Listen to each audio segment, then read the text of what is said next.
chemistry, biochemistry. No, that's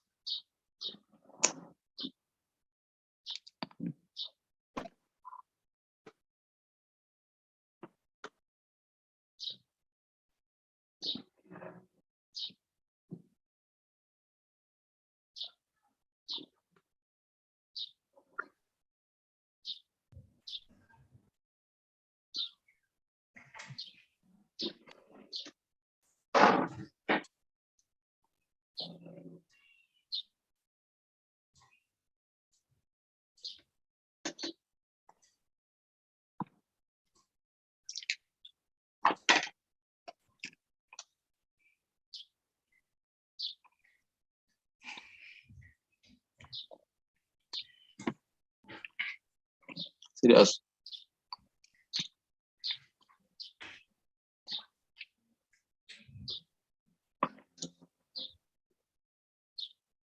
So biophysics or what?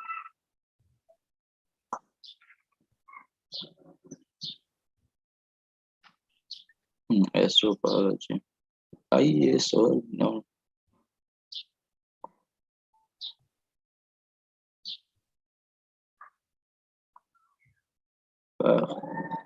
This field is a combination of geography, astronomy, physics, biology, mathematics, chemistry. Someone that I don't know. Sorry. Let's see.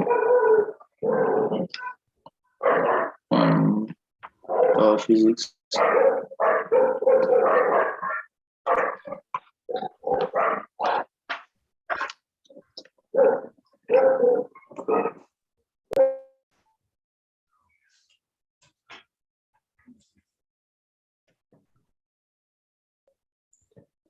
Right. Good evening, everyone. I hope you're all well. Can you all hear me? Yes, sir. All right. Excellent. Oh, how's the new year so far, guys? I hope you guys have started it off well. Yes, sir. Excellent, excellent. So off to a great start. Right. So for today, for physics, what we had planned to do was just to do some recap questions on your electric circuits, your electromagnetic, your electromagnets, and a bit of the waves. So we just want to look at questions, your exam typical questions, and how you guys may be able to tackle them. Right. So we're going to be looking at that today. So if you guys have problems, so please make sure that you participate as well, so you know where you're lost, and then we can also go over those questions. If need may be, we can also go over the topic. Right. So please participate as we're doing these questions. Right. Right. So okay, you're saying the host can't allow you to unmute. Let me just fix that now before we get started.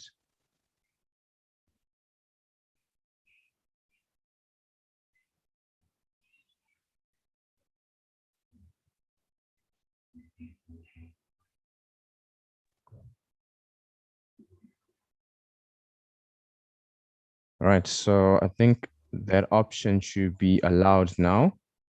So you should be able to unmute yourself.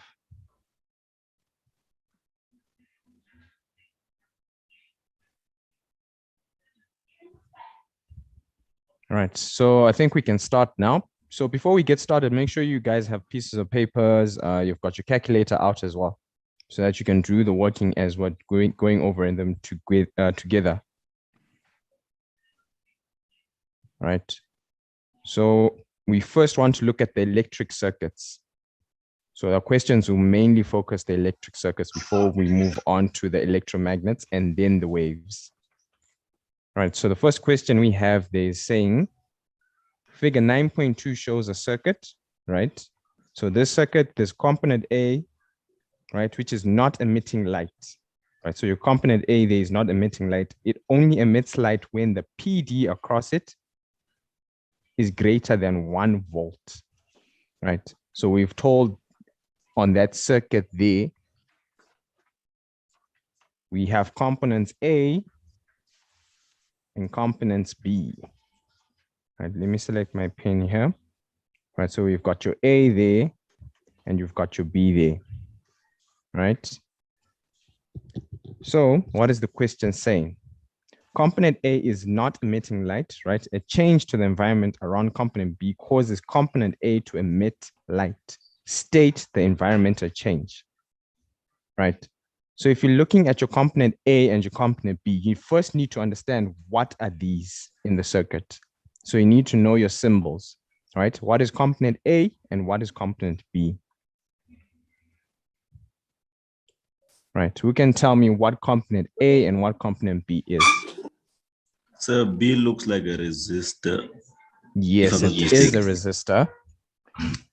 That's correct. But what type of resistor? What is the shallow's name again? Anyone who knows? Yes, Louise. Yes, A is a diode. But what type of diode? It is a specific diode. So we need to be specific with our answers.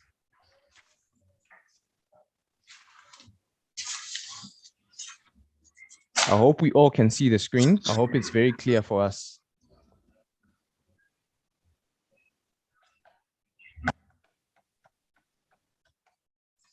All right, so people are still having problems with unmuting. I thought I fixed the option. Yeah, it's on allow participants to unmute themselves. Can you try unmuting yourselves? Oh, now it's working. Now working. Yeah, Okay. now it's okay. So it must have been a glitch because I did select the option.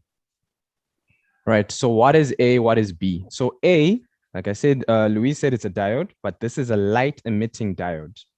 This is your LEDs, your light emitting diodes, right? And then what is B?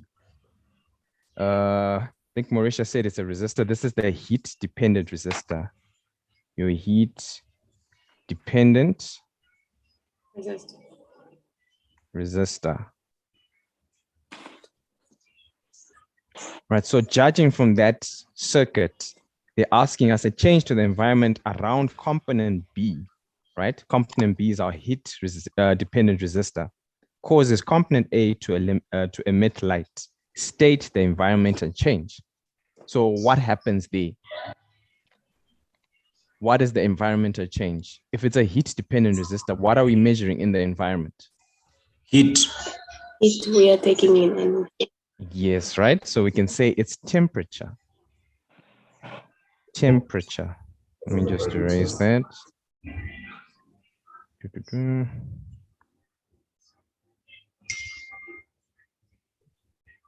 Sorry. Right, so it is temperature. Is it decreasing or increasing?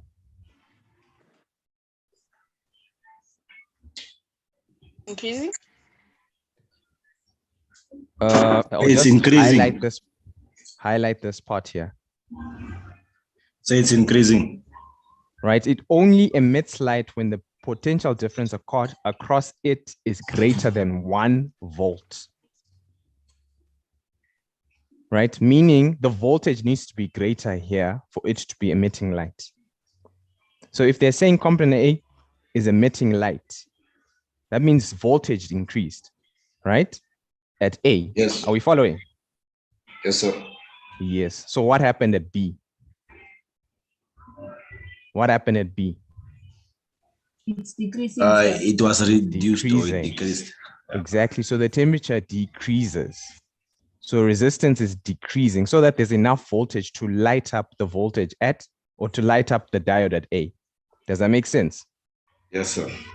So as the temperature decreases, the resistance decreases. If the temperature goes up, the resistance also goes up. That's why it's a heat dependent resistor. That's how they work. Does that make sense? Okay, sir. Yes, sir. So it's with heat dependent resistors, if the temperature goes up, the resistance also goes up. It increases as well. It's directly proportional. Right. So that is the answer for that part there. Now we look at part 2. Explain your answer to part 1. I think I already explained that, but then who can put it into words for me? Who can put it into words for me?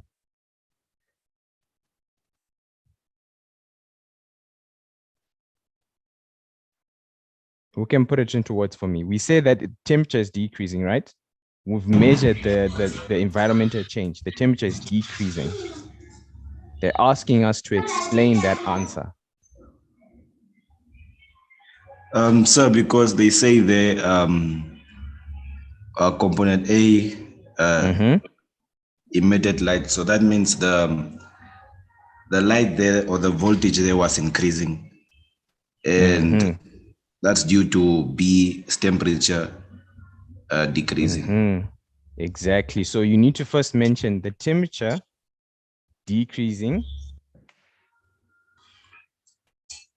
The temperature decreasing reduced the resistance. Are we following? Yes, sir. At component B.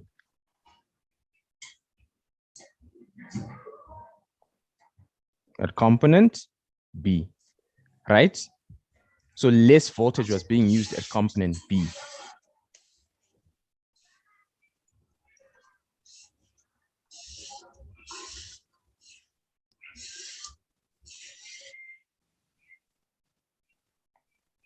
Are we following? Yes, sir. Yes, sir. Right. Then most of the current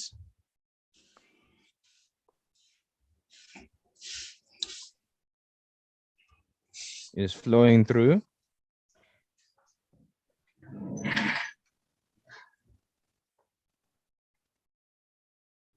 our component A. Does it make sense? Yes, sir. Yes, sir. Right. So that's why it's because we have now more voltage at your LED, right? Because the resistance was decreased at component B. Are we following? Is there anyone that doesn't understand how we answer that question? Sir, what is the word between voltage was something? Voltage was being used. This word. Yeah, being used. Yes. Thank you, sir. Okay, so you can quickly copy that down before we move on to the next question, or you can take a screenshot. Sir, you're sending the questions on the group. Yes, I think most of these are even available on the links to the YouTube channel and anywhere else. So I think you can get them from there. Yeah, so the links are available. Okay. I think the links have already been shared, yeah. So you can check them on the group for you, even after the lesson. Right, so after that, we want to move on to the next question. Right, still on electric circuits. Right, what do we have there? So we here, it's asking us, what is the combined resistance of the two resistors shown in Fig 9. Oh, they're saying the combined resistance of the two resistors is 4 ohms, right? Calculate the resistance of resistor R. So here, we're sort of like working in reverse. What is the equation we use to calculate resistance, combined resistance in a parallel circuit? Resistance is equals to 1 over R, which is equals to 1 over R1 plus 1 over R2 plus 1 over. So it's your total reciprocal is equals to 1 over R1 plus 1 over R2. That is the equation that you use, right? So since we're already told the combined resistance is 4 ohms, what do we do? So you say 1 over 4, I think. Exactly. Is equals to 1 over 6 plus 1 over R2. Exactly. Right. So now we have to work in reverse. We have to find R2. that R2. And how do we do that?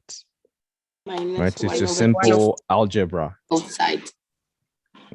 So we can move this to the other side, right? Yes, sir. Yeah. Which becomes 1 over 4 Negative. minus 1 over 6, which gives me 1 over R2. What does that give me? 1 over 12. 1 over 12. 1 over 12. So 1 over 12 is equals to 1 over R2. What is my resistance of R? 12 ohms. 12. Exactly. So that is my answer there. Does that make sense? Yes, sir. Right. So we move on to the next question. I hope we're all together. Right. So number 4A says state the relationship between the resistance R and the length L of a wire of constant cross-sectional area. What is the relationship of resistance R and the length L with a constant cross-sectional area? So, Yes. They're direct proportion. so please Yes. move on to the next question. I want to read the last The question we next did now. question, The last question we did. or the last question we did, this one. Go. Okay. Okay. Yeah, have you seen it? Yes, I was wondering where 1 over 4 is coming from. Okay. Yeah, we were told the total resistance at the top there. Right. Thank you. So if that's fine, we move on to the next question. Right. So they're asking us to state the relationship between your resistance R and your length L. I heard someone saying it's directly proportional. Do we agree? Yes, sir. Okay, that's very true, right? Based on this equation, if we're using your resistance is equals to your resistivity over L over A, like that. So this equation, this is your resistance, this is the length, this is the cross-sectional area, right? So this is length, this is your cross-sectional area, right? Cross-sectional area. Right. So as you can see, since this length is on top of the equation there, if you increase that, it will also increase the resistance there. Right. So they are directly proportional. So your answer there, you can simply state there. You can even write the symbols like that. They will give you your answer. Are we following? Or you can write it in words. Your resistance is directly Proportional to the length of the proportional to the length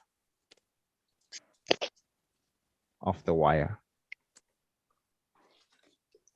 Are we following? So that is the relationship between the two. They are directly proportional. All right, so we move on to part 2. Part 2 is asking you for the relationship between your resistance R and the cross-sectional area of A of a wire of constant length, right? So now we're comparing your A and the R in that equation. What is the relationship?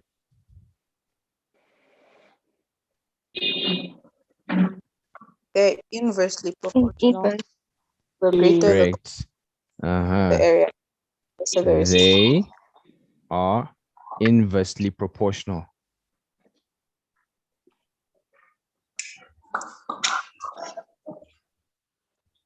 Right, so you can write your R is proportional to 1 over A.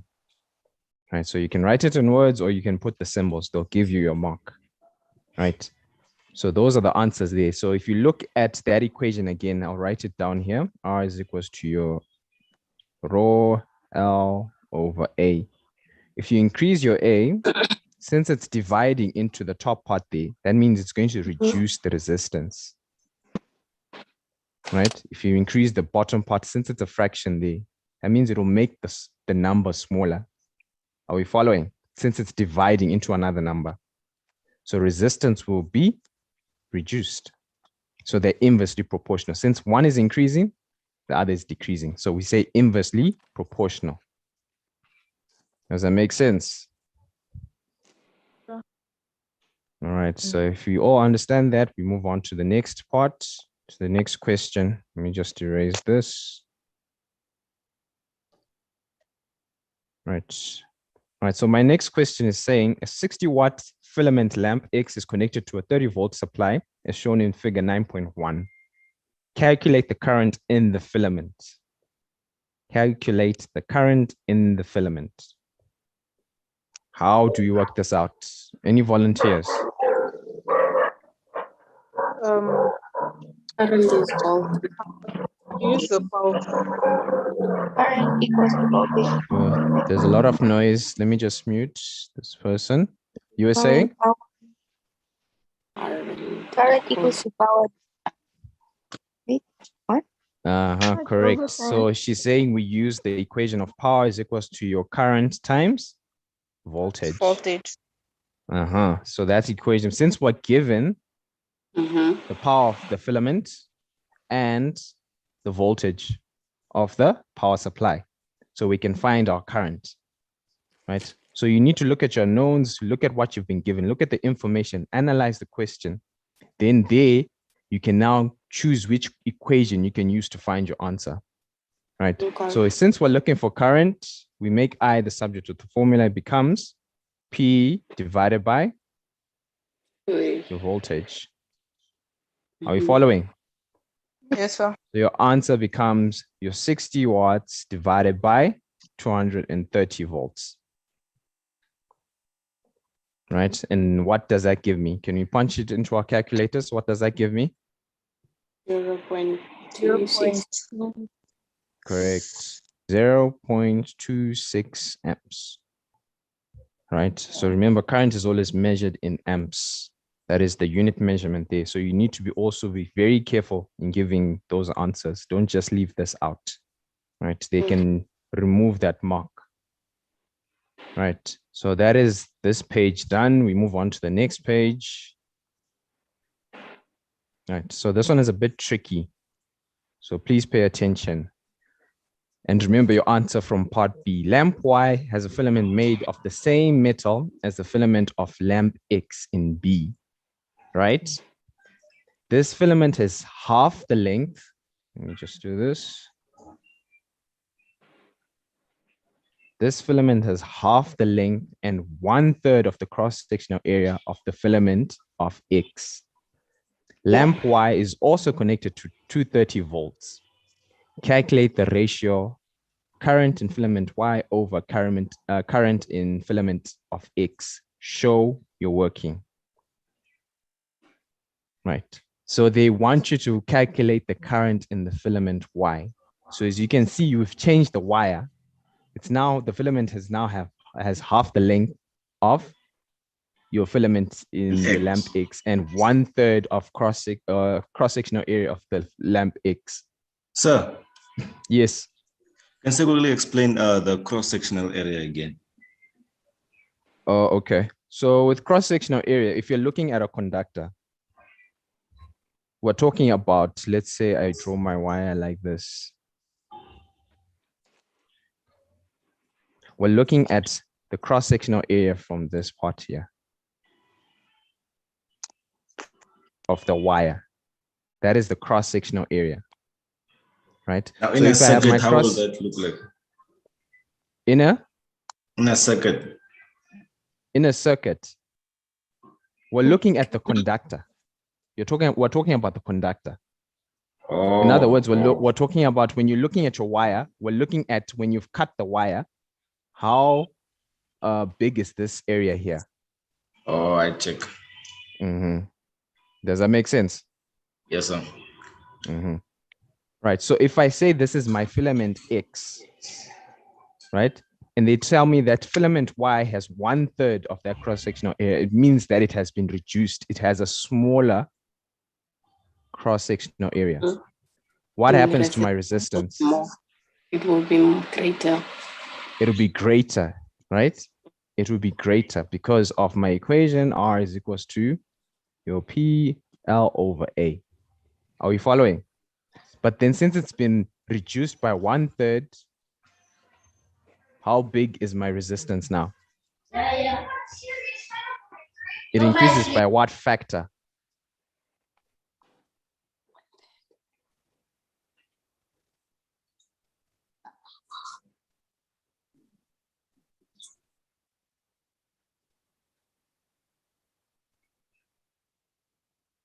The resistance also increases by, it increases 3 times. Since this is reducing by 1/3, so you multiply by 3 the resistance. Are you following? Does that make sense? So you're multiplying your resistance by 3. Yes. For the cross-sectional area of Y. So if we, let me just erase this so I can show you the working.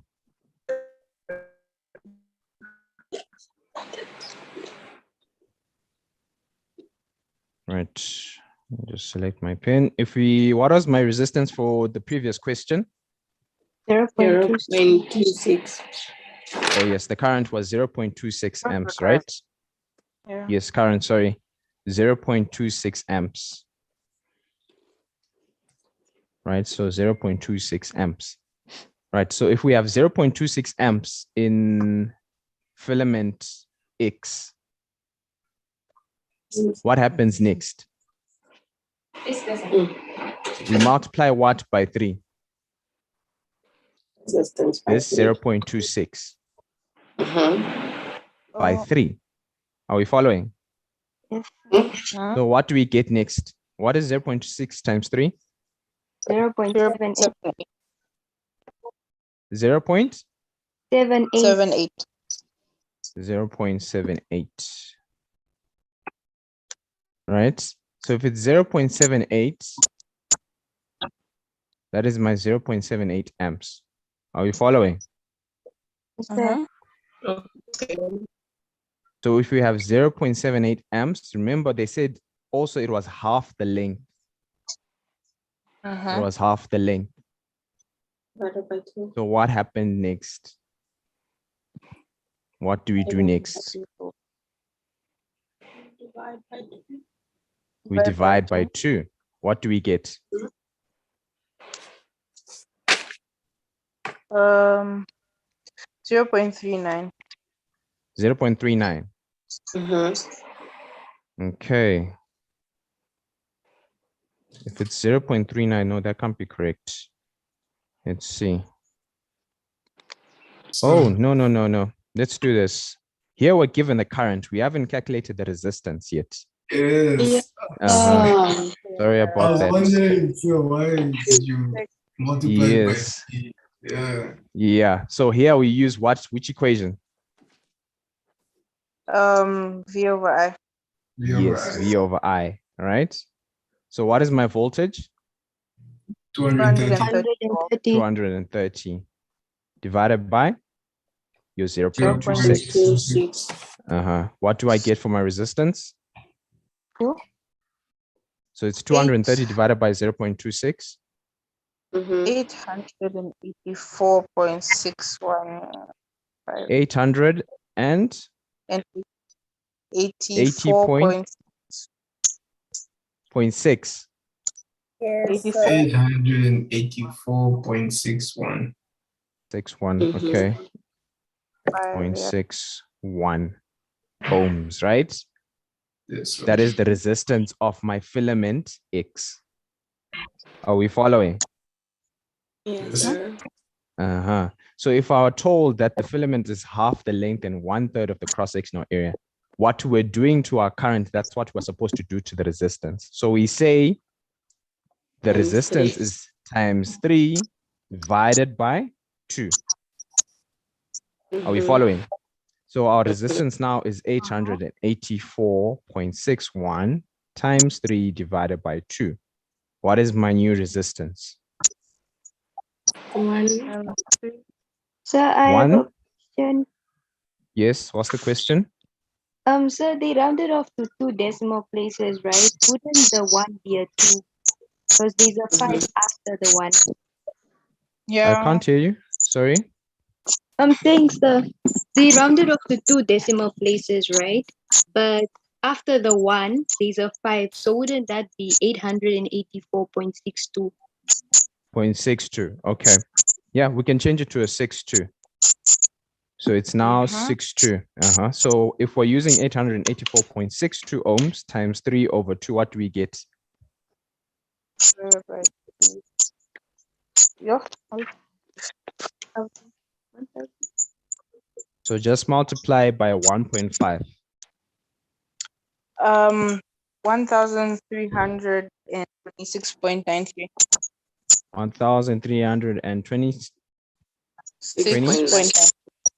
26.5 ohms. 93. 93. Okay. Yeah.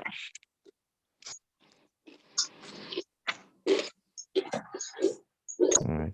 93 ohms. Right. So what happens next? So if we have the resistance now, what can we do? How do we calculate the current in filament Y? How do we calculate the new current? We go back to the equation. Your R is equal to your V over I, right? So we're looking for current now. So it's just going to swap around. It's going to now be current is equals to your voltage divided by resistance, right? That's a quick way of doing it. You just swap the bottom part of bottom fraction there and the top part there. And then your current is equals to, the voltage remains 230 divided by, what is my new resistance? 1,326.93. Are we following? Yes, sir. What is my answer? 0. What is the new current? 0. 0.17. 0.17. So this is a current in filament Y. So now we put your 0.17 over my 0.26.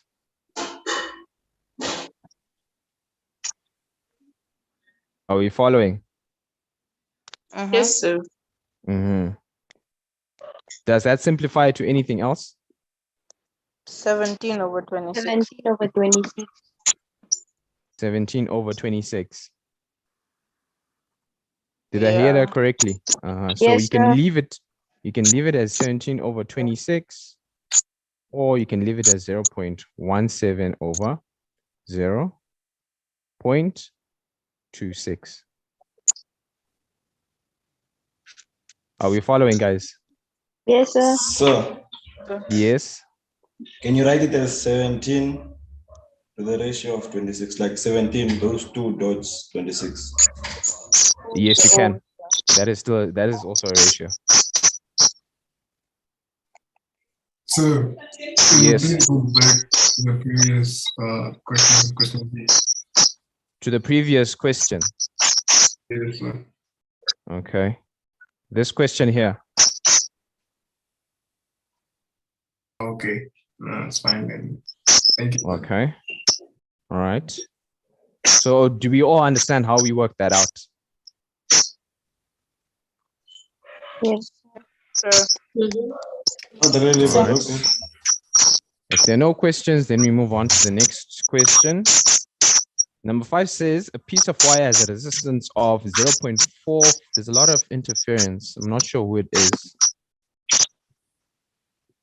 I'll just have to mute where I think it is coming from. Right, I think that's better. All right, so it says a piece of wire has a resistance of 0.45 ohms. Calculate the resistance of another piece of wire of the same material with a third of the length and half the cross-sectional area. So this is also similar to the previous question that we're doing. So how do we work it out? Any volunteers? How do we work this one out? The third, the length.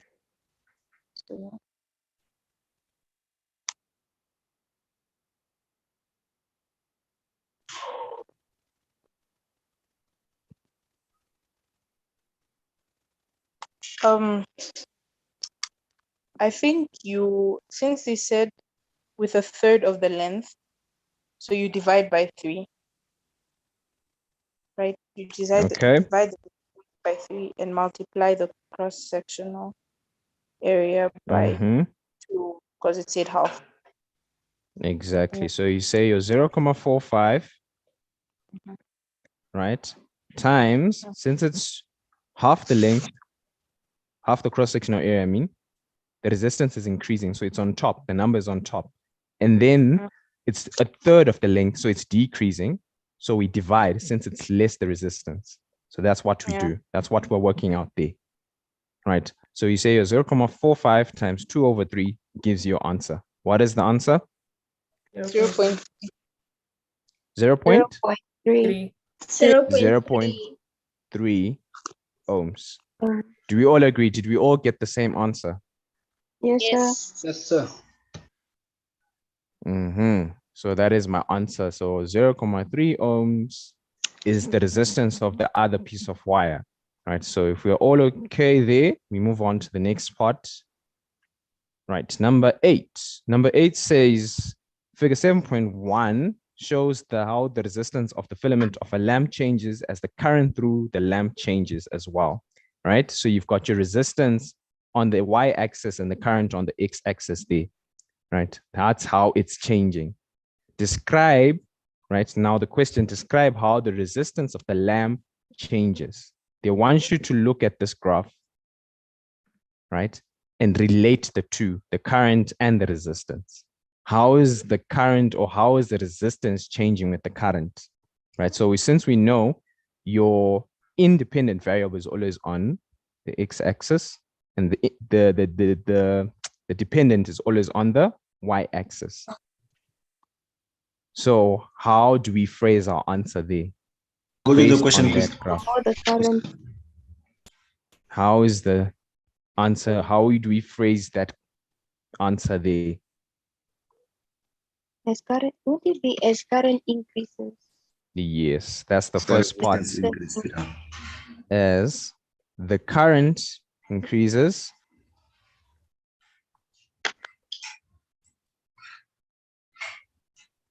what's happening to the resistance? So that's the first part there. You get your mark. The What is happening resistance to the increases. Resistance is increasing as well. It increases. Yes, the resistance is increasing, but it's not just increasing.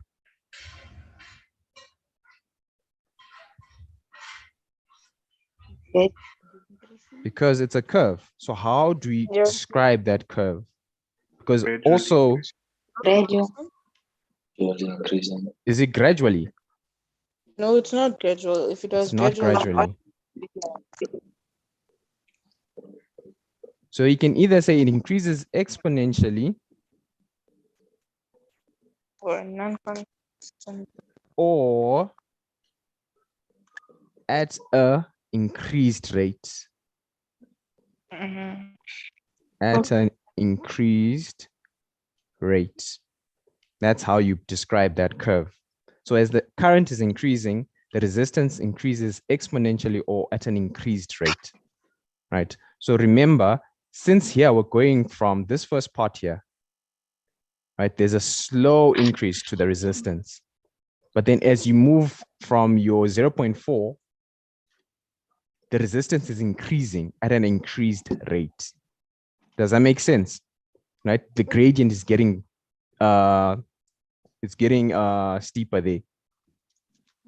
Right? So we have to be able to describe what's happening on this part of that curve. Are we following? Yes, sir. So that's how you can phrase that answer there. So as the current increases, the resistance increases at an increased rate, or it increases exponentially.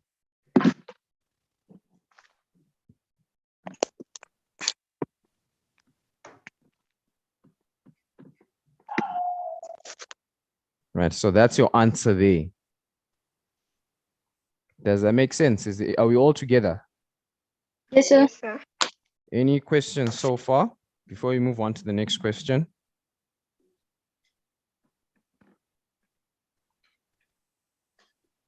If there are none, then we look at the next question here. So here it says for a current of 0.07 amps, find the resistance of the lamp, right? So they want you to go back to the graph to use these answers here. Let me just clear this for you. So at a current of 0.07, what do we use? What do we do there?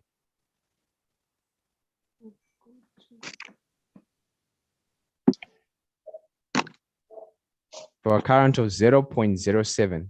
So it means that we have to come to our graph here at 0.07. Let me see if I can get my ruler. 25. It's 25, right? As you can see there. So sometimes they also like to ask you like, how did you get that answer? So always try and show them how you got that information from that graph. So there you can simply put your dots like that. Right?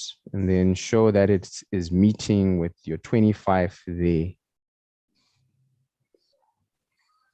Right? So you do that as well. Are you following? Yes, sir. Right. So that's how you show it. If they ask you to do show how you got your answer from the graph. Right. So my answer is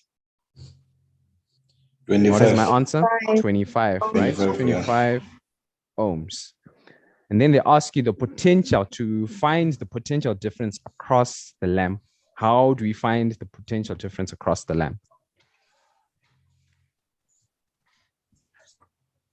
Multiplied by resistance. So remember, potential difference is the same thing as saying voltage. So we're looking for the voltage across the lamp. So since we already have resistance, we have our voltage, current. We're looking for voltage. So resistance is 25 ohms and your current is 0.07. You can find voltage using what formula? Current multiplied by resistance. Your R is equals to V over I. So you just simply swap those. You multiply the current on the other side. So your voltage is equals to your resistance times the current. What do I get? 1.75. 1.75 volts. That's my answer. Are we following? Yes, sir. Right. So we move on to part 3. The power being dissipated by the lamp. The power being dissipated by the lamp. How do we calculate that? Power equals to current multiplied by voltage. Correct. Voltage times current. So P is equals to your VI, right? So since we already have voltage, what is my voltage? 1.75. 1.75 from our part 1 times our current. What did we get? Or were we given? 0.07. If you multiply those two, what do you get? 0.1225. 3.0. Yes. 0.1225. Yes, sir. 0.1225. And then what is my symbol for power? Watts. Watts, right? So the W there, right? So there you can round that off to 0.1, I think 1.23 watts, or just 0.12 watts. I think they'll give you the answer. Are we following? Yes, sir. So that is my answer there. Now we move on to part C. Two of these lamps are connected in parallel to a cell. The current in each lamp is 0.07 amps. State the value of the EMF of the cell. Right, so saying two of these lamps are connected in parallel. For current in each lamp, it's 0.07. State the value of the EMF of the cell.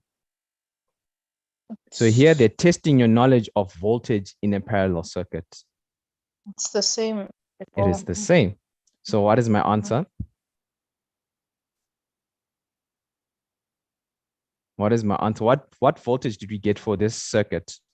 1.75. 1.75. So that is why it's 1 mark, because you already have the answer, right? So voltage is always the same throughout the whole parallel circuit. Are we following? Yes, sir. So part 2, calculate the resistance of the circuit, assuming the cell has no resistance. Calculate the resistance of the circuit, assuming the cell has no resistance. How do we work this one out? First you have to calculate the total current of the 2 lamps. Mm-hmm. Then By minus adding it by them. the By adding them? Yes, because current in a parallel circuit is kind of split. So yeah.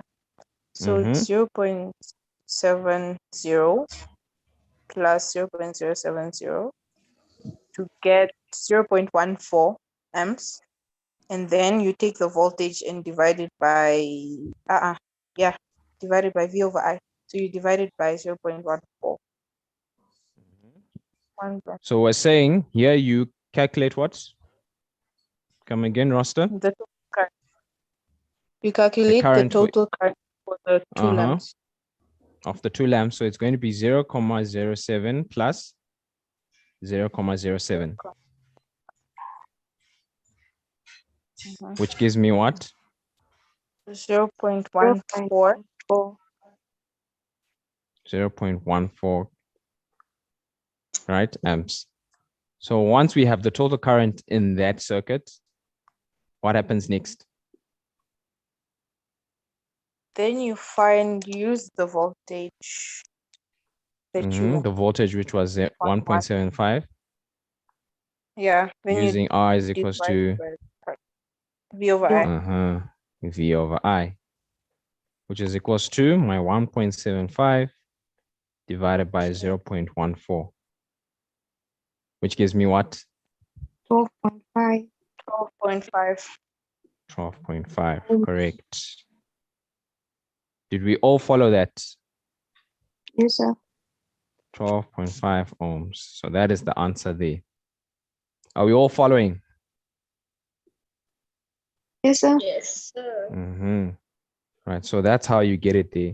You could have even done it individually. You could even used the 1 over R is equals to 1 over R1 plus 1 over R2 to find this answer.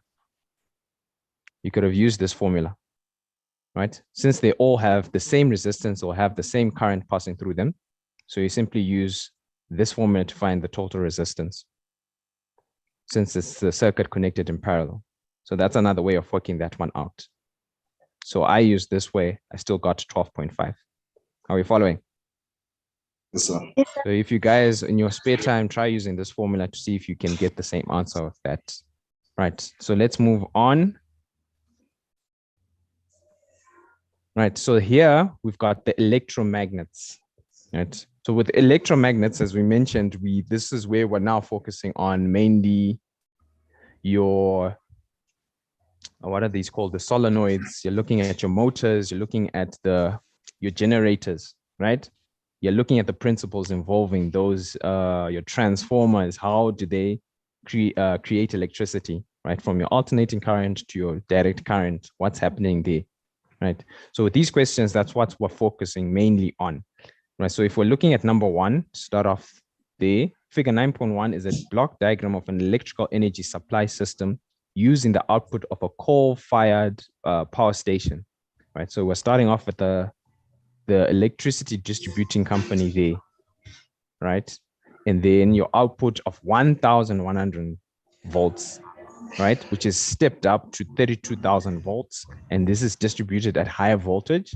And then it gets to a step down transformer, which reduces the voltage to 240 volts before the consumer can actually use it, right?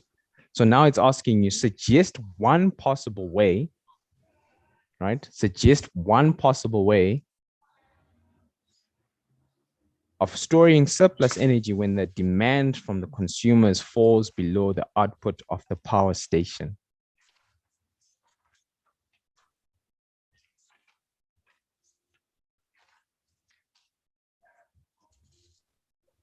How can we store or use the surplus energy? Surplus energy. Sorry? Come again?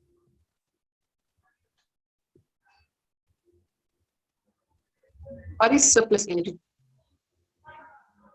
Okay, the surplus energy here, they're talking about when you've actually made the electricity and we've produced so much that most of the consumers aren't using it.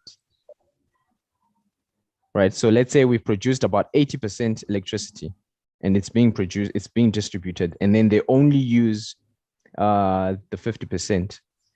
So what's happening to the remainder, the 30%? That's the surplus. That's what they're asking there. That 30% of electricity that is not being used by the consumer. So hold Does on. that make sense?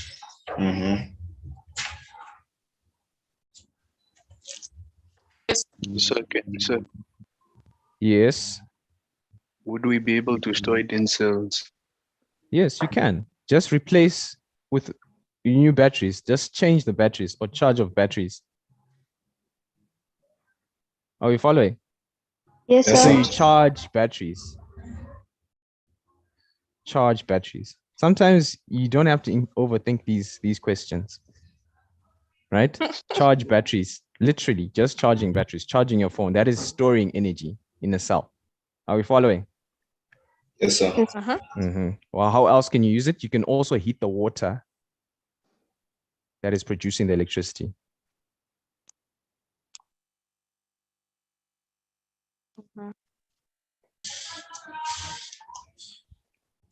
Are we following? Yes, sir. Right. So those are the answers for that one there. Right, we move on to part B. State why electrical energy is transmitted at high voltage. State why electrical energy is transmitted at high voltage. So this answer, I think I've told you guys this answer several times. I expect you guys to know this answer by heart. So what is the answer there? Anyone besides Rasta? To Wow. reduce energy. Yes. I know Rasta knows the answer for this one. The others, To reduce let me pick energy someone. losses. Was that Richua? Sorry, I can't pronounce your name properly. Yes, sir. What is the answer? To reduce energy loss. Exactly, to reduce energy loss. Reduce energy loss. Right? So remember, if you are distributing at high voltage, it reduces the heating in the cables, right? The heat loss in your cables, right? If you're distributing your current at high, if your current is very high, remember this equation of P is equals to VI, right? So if you're Yes, sir. using a very high current, this is going to be heating your cables. Are you following? So you need to reduce the current so that there's no heating in your cable. So if you reduce the current, that means you have to, in order for you to reduce the current, you have to increase the voltage in which it is distributed. Therefore, reducing the current and therefore reducing the heating in the cables. Are we following? Does that make sense? Yes, sir. All right. So that is the answer for that one there. Now we move on to part C. A transmission cable of resistance R carries a current I. Write down a formula that gives the power loss in the cable in terms of R and I. Write down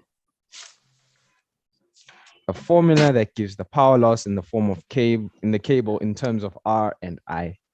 Right. So I've already sort of given you a hint here. But then they want you to include the R there. What do you do?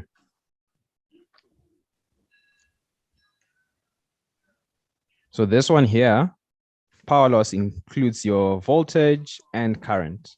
But then how do you use just resistance and current? How do you show that in this equation for the power loss? I think you add K. K. Yeah. Did you say K? Yes, sir. Where is the K coming from?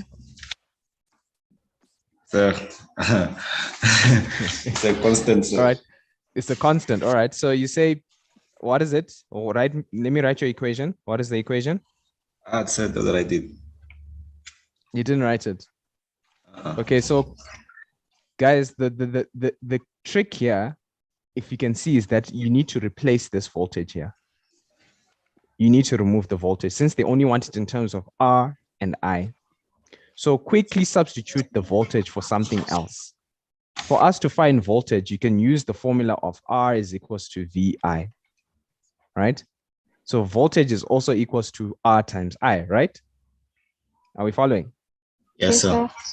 So you can put the Ri in that part. So power will now be equals to Ri squared. exactly Ri squared. Done. That is your answer. Oh. In terms of resistance and current only. Sir, Yes. why is it squared? Why is it squared? Okay, since we substituted that, it'll be P is equals to your R times I times I, right? If you bring this formula down here, since we used P is equals to V times I. So we only substituted for the V part. So you can see we're still multiplying this I part. So we are multiplying I twice there. That's how you get the I squared from your algebra. Does that make sense? Yes, sir. Right, so that is the answer for that part there. Let me check the chat. There's someone with a question. Yes, that's Chelsea gave us the answer there as well. Right. D, the step-up transformer has 1,200 turns on the primary coil. Using the values in Fig 9.1, calculate the number of turns on its secondary coil, right? Assume that the transformer has no energy losses. Right. So what is the equation that I'm using for this question here? Number of turns. I forgot some. So we're going to scroll up again. All right.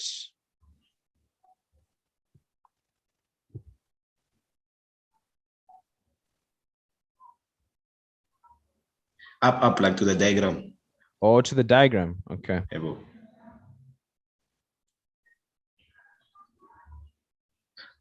They're kind of showing it. It's fine, sir. So I think number of turns on the. Why don't you use the formula? Number of terms on the right, on the left hand side is equals to number of terms on the right divided by 2.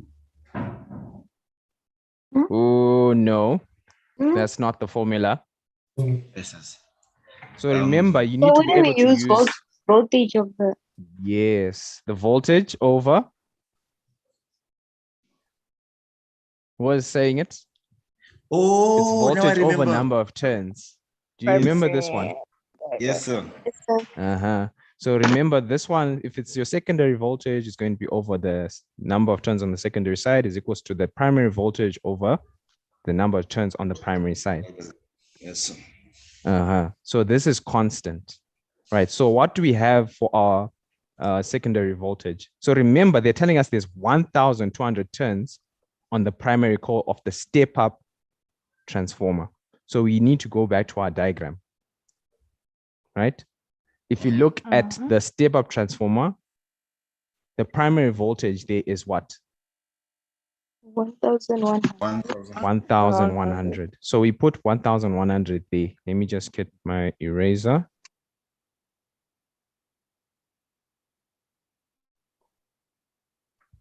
So I put my 1,100 there. And then what is the number of turns? We have it as well. 1,200. 1,200. And then and then on the secondary side, what do we have? We're looking for, remember, 240. Is it 240? Yes. No. Yeah, value 6. It's 32,000. Or is it before it gets Step to the up. step? Oh. Yes, we're still at the step up. Remember, step up increases the voltage. Yes, sir. So here we're using 32,000. 32,000. And we're looking for the number of turns there. Does that make sense? Yes, sir. So what is the number of turns? If you work that out. You say 32,000 times 1,200 divided by 1,100. Which will give me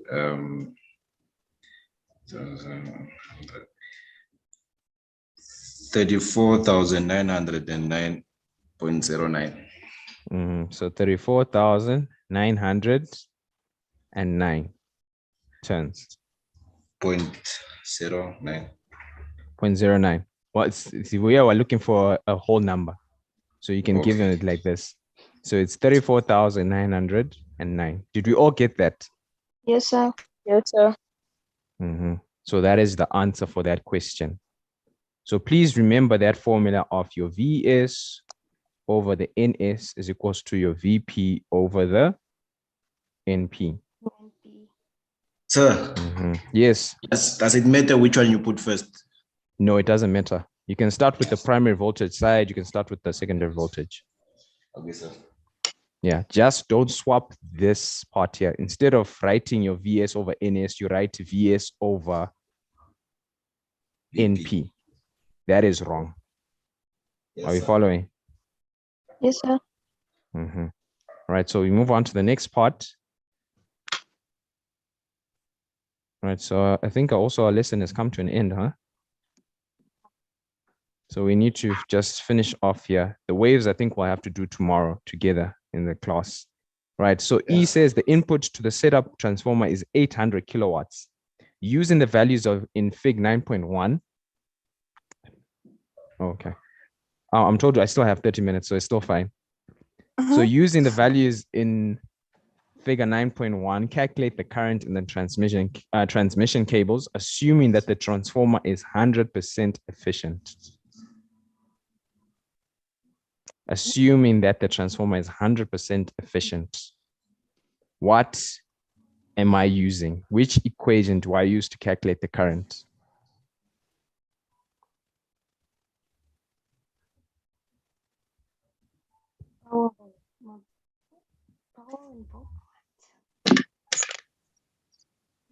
So please take note here, we're including power now. Right? There's telling me the input to the step-up transformer is 800 kilowatts. So don't you right? say so don't you say PP is equals to PS, and then you say it's like IP times VP is equals to IS times VS. Close enough. So remember, you've already said power is equals to your power on the primary side is equals to the power on the secondary side. So since power is equals to VI, right? So you can simply substitute and say your VP times IP is equals to your VS times IS. Can you see that? So is it the same thing if you say VP over VS is equals to IS over IP? Is equals to IS over IP. IP. No, it's not the same thing. Because you're saying IP. Okay, so you substituted for the voltage, in fact. You use the voltage. That's how you get IP. Is that what you're saying? Oh, yes. Yeah. So if you're doing that, yes, you can still end up with the answer. You can still get the answer. Right. So here we told that the input is 800 kilowatts. So we can quickly say that is on the primary side. That is the input. So it's on the primary side. We put it this side. Right. So 800 kilowatts, it's 800,000 watts on this side. Right. So your secondary voltage, do we know the secondary voltage from this diagram? Yes, we do. We're told it's 240. Right. So it's 240 there. and then IS is what we're looking for, right? So you simply divide by 240. By 240. So 800,000 divided by 240. Like that. What is my answer? Give you 3,333. 3,333 amps. 3,333 amps. Yes. Like this. Yes, sir. Yeah. Okay. So Yes. I Is have a that question. correct though? Assuming that the transformer is 100%, this current is too high. So I have a question. What? Yes. What happened to that? Is our VP 800 kilowatts? Our VP. Yeah. Our VP. Yes, That is sir. the The power. You mean 800. your That's the 800 the not apply power for on the VP primary times side. AP. Sorry? Excuse me, sir? You're saying the power, the VP. Here Yes, we're only sir. told that the power is 800,000 watts. Yeah. So with power, remember, power is always equals to VI. Yes, sir. So if we have VI there, let me go back to this diagram. Okay, so if we have here, we're told the output as well. Okay, so I think what we need to do, instead of working from 800,000 here, we look for the current. Richua, your hand is up. Do you like to add something? So why did we use 240 instead of Why is 240? Do you guys hear Richua? I think there's a She connection asked if problem. why did we use the 240?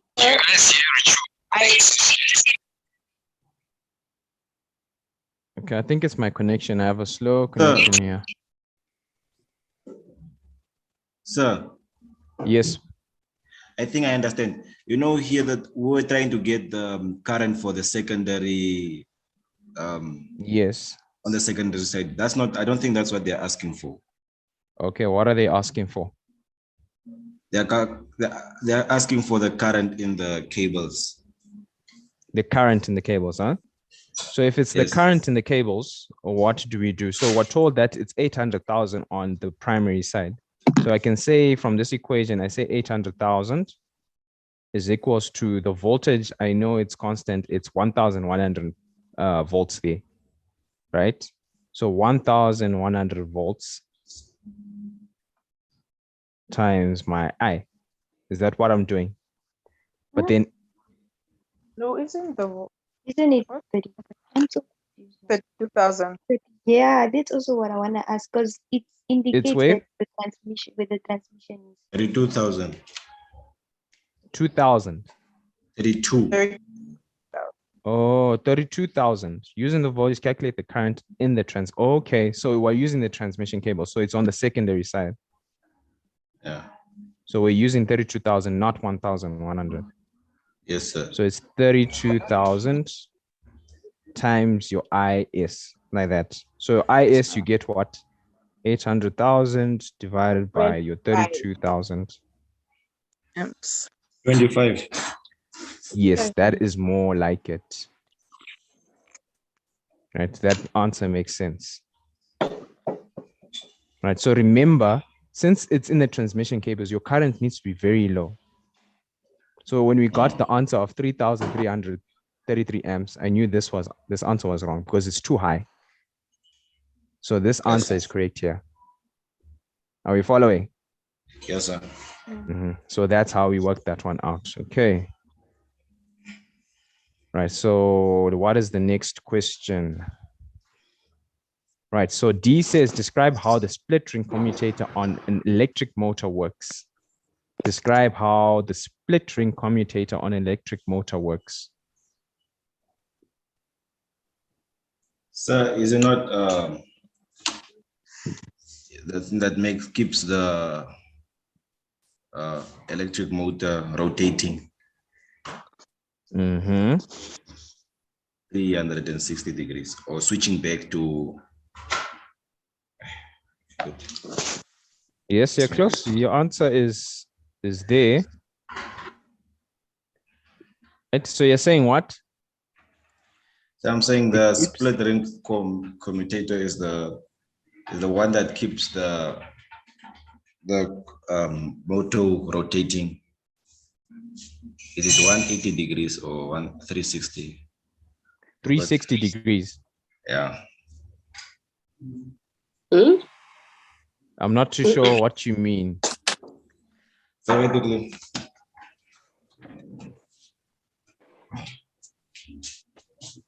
Everyone knows what the split ring commutator does on an electric motor. When we looked at the electric motor, what does it do? It ensures that the current is constant in the same direction. In the same direction. That it's constantly in the same direction. All right. So you're saying it's actually not in the same direction. Remember, it reverses. Okay. When it switches on the other side, if I quickly draw let me try and just draw the coil. Right. So I'll say this is my A, B, C, D. Right. This is the split ring commutator, right? Then I have the carbon brushes like this. Are we following? Right. So this is my split ring commutator in the center here. That is rotating with the coil. Awesome. Right. So I want to know the purpose of it not being connected here. Say it prevents twisting of the wires at the ends of the coil. Yes. So it creates that half turn, right? Yes. And then it reverses the direction of current every half turn as well. So remember, if this is going this way, ensure that the current is constantly in the same direction next to each pole. Okay, but then in the coil, is it constantly in the same direction? No. It is Next not. to It each is reversing. pole. Or next to each pole. Yes, that is correct. Yes. So the fact that you need to mention that it's reversing in the coil. Are we following? Yes, sir. So remember, so this side of the split ring commutator, I'll just highlight with a star. Once it rotates, it now goes to this side. Can you see that? Yes, sir. So they are separately connected to the other side because of this gap that split. So you can say the split ring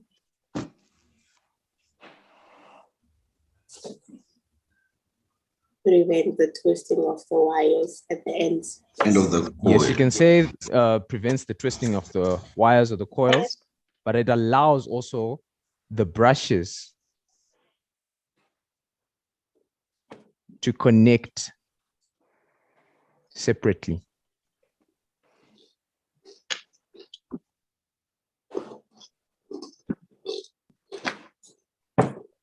Every half turn.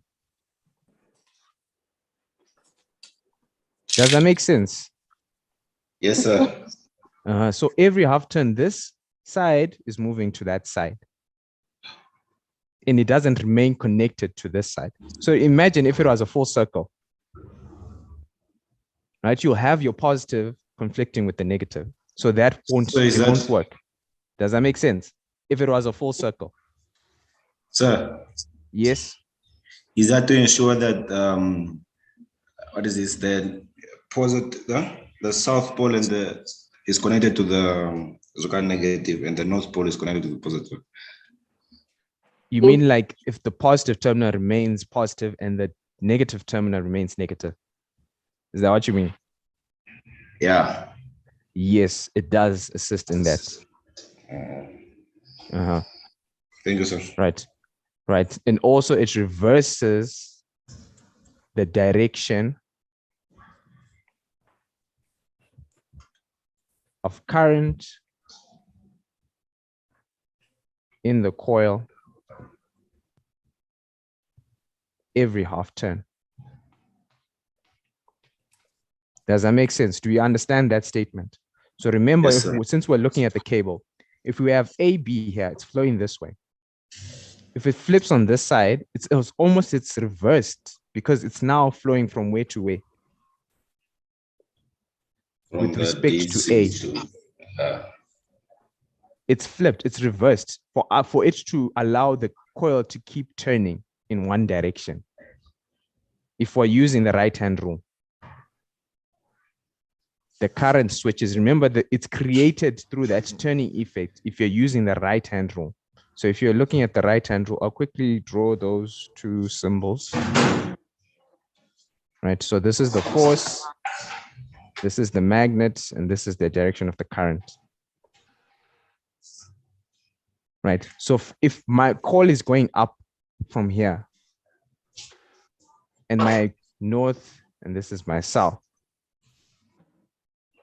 So you point using this the same way I'm pointing here with this forces going up. Magnet is from your right to your left. So your current is going how? How is your current traveling? It's going this way, right? Yes. Yes, sir. Did you all get that? Yes, sir. Yes, sir. But then what if my force is now downwards here, right? Can you see? For it to continue turning around, the force has to go this way, right? Yes, sir. So what happens? We look at this again. The force is down. My magnet, is it left to right or still the same? Still the same, right? It's still the same, yeah. And the current is now which way?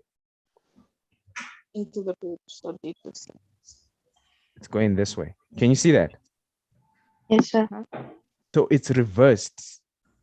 When this side goes to the other side, the current has to reverse so that it continues turning. Does it make sense? Yes, sir. Yes, sir. Yes, sir. So the current is the one that has to change directions for the coil to keep turning in the right direction. If it remained in the same direction, the coil would not be turning. It won't be going a full revolution. It'll just be going 180 and then flips back, 180 flips back, 180 flips back. Does that make sense? Yes, sir. Yes, sir. Do we all understand that question? So, sir. Yes.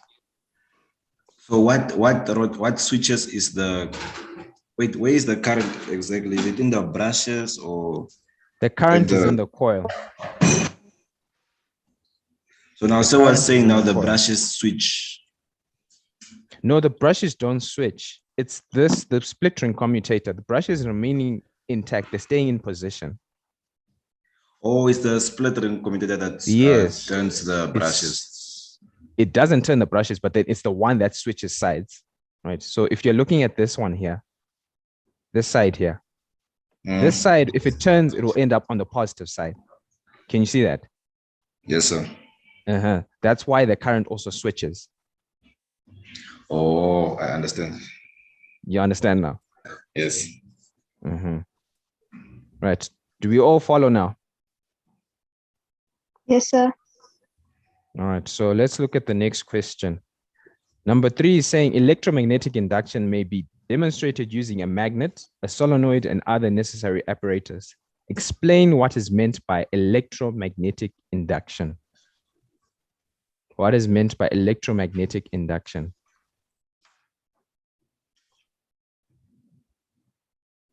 Kinetic energy that is provided to the coil. Come again?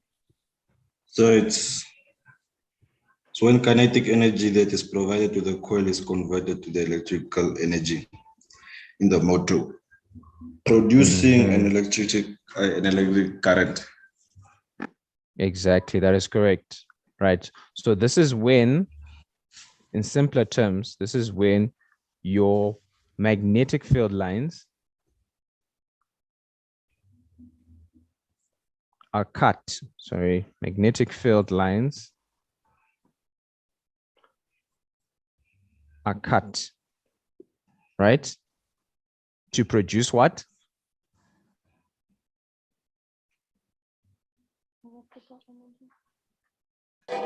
Electric current in the conductor. Yes, to create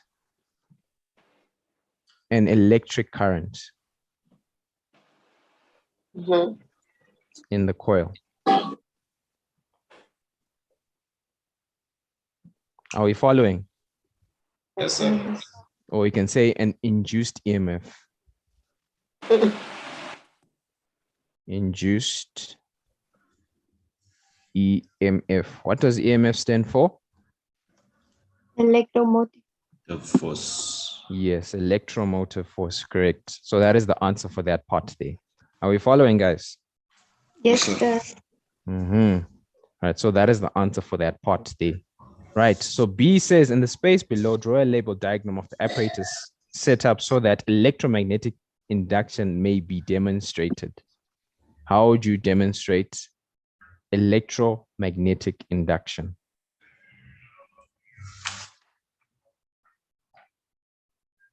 How would you demonstrate electromagnetic induction? Any volunteers?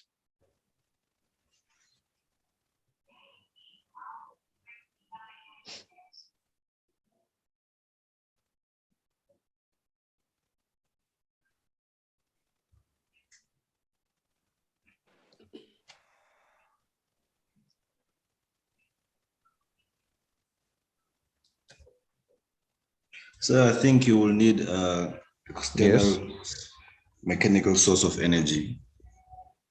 Yes, what is that external source of energy? Right, so the trick here. For the magnet. Yes, exactly. Yeah. Using a magnet. So we need a magnet, you need a coil. What type? You can say a solenoid, right? And then how would you show that there's a current now produced in that coil? With a galvanometer. Galvanometer. To detect current. Yes, what do you use to detect current? Ammeter. Ammeter. You can attach an ammeter. Yes, that's correct. Bulb. Something that will light up if there's current flowing there, right? So if you're drawing your apparatus, you'll put your something like this, like that. Then you have the solenoid, like that. And then you have the bulb here, right? Like that. Then you have the magnet in between the solenoid where you'll be moving it back and forth. Are you following? Yes, sir. So you get your 2 marks if you show that apparatus. So make sure you also label. This is your magnet. Magnet, right? This is the solenoid, the bulb, and your cell. Are we following? So the emitter. Just say that The emitter, you can. It's in the place of the bulb. We're showing here in this apparatus, I've chosen to use a bulb, the one that will light up when there's a current flowing. So I can place a bulb here or an ammeter. So an ammeter will start to flicker and register the amount of current flowing in that circuit. Yes, sir. Does it make sense? So here I can even just erase this part and just put an ammeter. Like that. There you still get your 2 marks. So what does it make sense? So what is what? Sorry? the cell. Why do you? Oh, here is to make did sure you put that you cell have is- terminals connecting the 2. It's just to show your terminals, your negative and your positive. Okay. Are we okay? Yes, sir. All right, so if we can move on to the next part. Right, so number 4, it says a transformer is needed to step down a 240 volts AC supply to a 12 volt AC output. In the space below, draw a label diagram of a suitable transformer. Right, so what type of transformer am I drawing here? So Yeah, we're going from 240 volts. So it's not 12, I step down.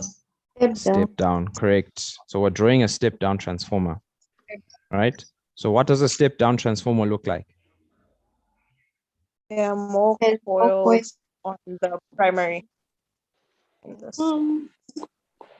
There are more coils on the primary side. Primary. So if I have my coils coming in like this,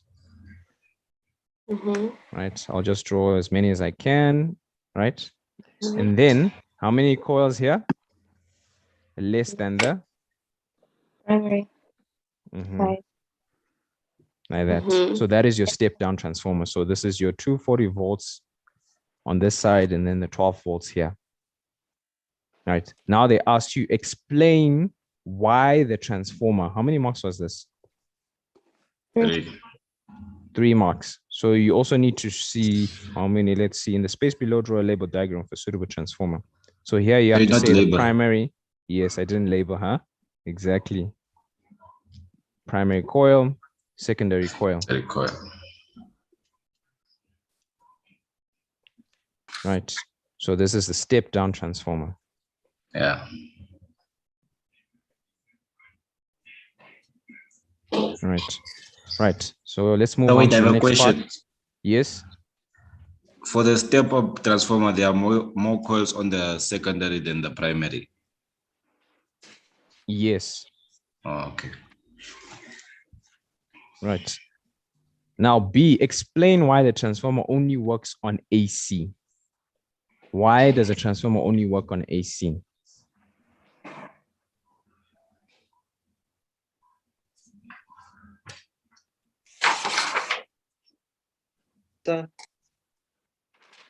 Why does it only work on alternating current? I think it's because maybe a transformer needs alternative current that will create a change in the magnetic field. Correct. So a changing magnet to produce a fluctuating or changing magnetic field.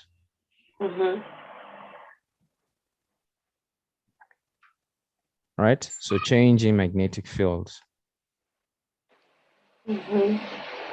Right? Right. This is sometimes referred to as the magnetic flux. The magnetic flux. Are you following? Right. Yes, so it's sir. to produce that magnetic flux. So if it's not alternating current, there's no magnetic lines being cut.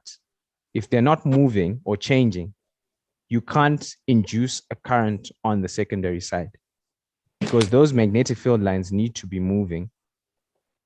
They have to be moving back and forth, right? Since there's an alternating current, it'll be moving back and forth as well. So it'll be getting cut there, therefore inducing a current on this side.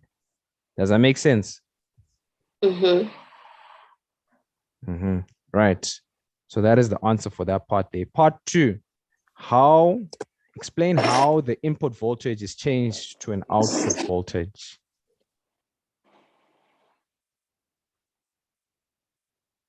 I think I already explained that. Explain how the input voltage is changed to an output voltage.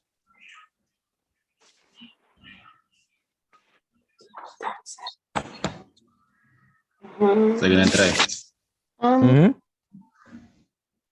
Wait, there's someone who wants to try.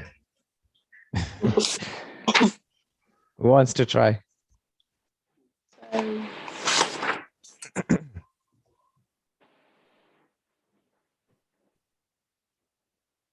So is that not dependent on the number of coils we have on the sides? Yes, it is dependent. But then here, all they're asking you is how do we get a voltage on the secondary side? That's all they're asking you. So the voltage moves towards from primary voltage to secondary voltage. I just replayed the words. How do you get a secondary voltage? If you're looking at this transformer, what's happening?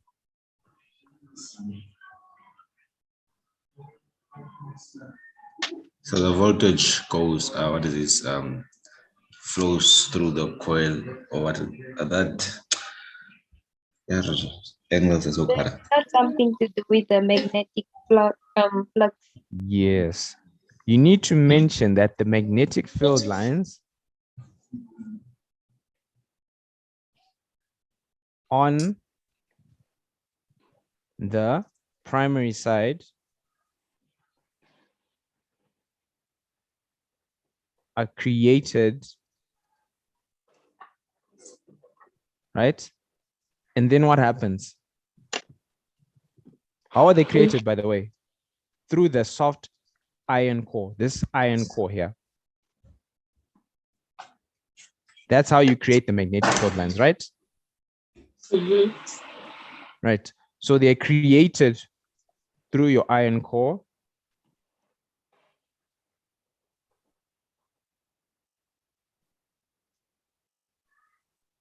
And then how do they end up on the secondary side?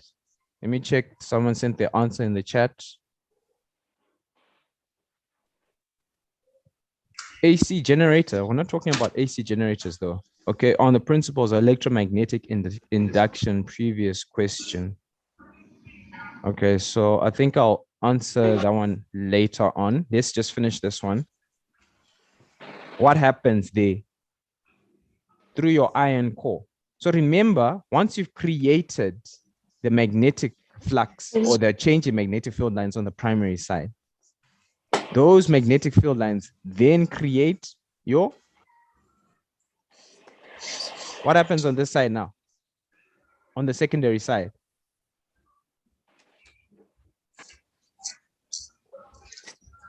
Those magnetic field lines are cut.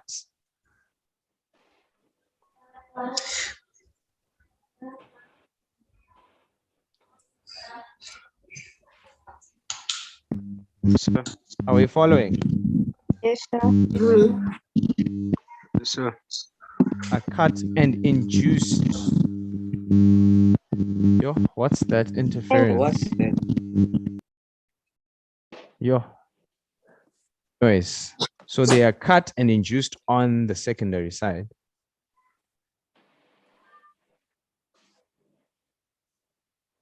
Are we following? That is your answer for that part. That's how the concept works with your transformers. When you have an alternating current flowing on your primary side, this current on this side creates magnetic field lines on the primary side due to the soft iron core, right? That's another part we left out as well, the soft iron core. That is what creates the magnetic field lines in your transformer. And then these magnetic field lines are cut on the secondary side, which induces, right? So remember, if we have your magnet passing through coils, these magnetic field lines are cut, inducing a current. So that's why we get a current on this side now, because the change in magnetic field lines are cut by the secondary coil, and then you have an induced EMF or a current now flowing on the secondary side. Does that make sense? Are we following, guys? Yes, sir. Makes sense. Yes, sir. Right. I think for today we'll just end there. So I have a question. Yes, who has the question? Chance, is that you? I think there's a problem with your mic. Can you hear me? Yes, we can hear you. The magnetic field is produced at the primary coil and then cut at the secondary coil. Or what? Yes, it is produced at the primary core, the primary side, and then it is cut on the secondary side. That's how you get the current on the secondary side. Thank you. Okay. Right. What was that question in the chat? So Maria is asking, sir, is it okay to say that an AC generator works on the principles of electromagnetic induction? Yes, it does work on the principles of electromagnetic induction. So AC generator, you're creating electricity from kinetic. So you're literally cutting magnetic field lines to produce your electricity. So it does work on electromagnetic induction as well as the motor. Your motor is now converting electricity to kinetic energy. Does that make sense? Yes, sir. Yes, sir. Right, so I think we can end there. We weren't able to reach the waves, so we will have to look at that tomorrow. Right, so Mr. Frank said that your guys' lesson for the next one, which is the organic chemistry. I think you guys are mainly focusing on naming your organic molecules. How do you name the nomenclature that you guys were focusing in the previous lesson as well? So you'll go through that as yes. Is it sir who's going to teach organic chemistry? Yes, it's Mr. Frank. Oh, it's fine. I'll just ask him the question. All right. So that's what you guys will be focusing in the next lesson. I think it'll be starting around 8. So you guys can take a break, have your supper, and then come back later on. Okay. Is that okay? Yes, sir. Sharp. All right. Yes, sir. Enjoy So you yourself, guys sir. are free to go. Thank you. Same to you. Bye, sir. Yes, sir. Bye. Bye. Bye, sir.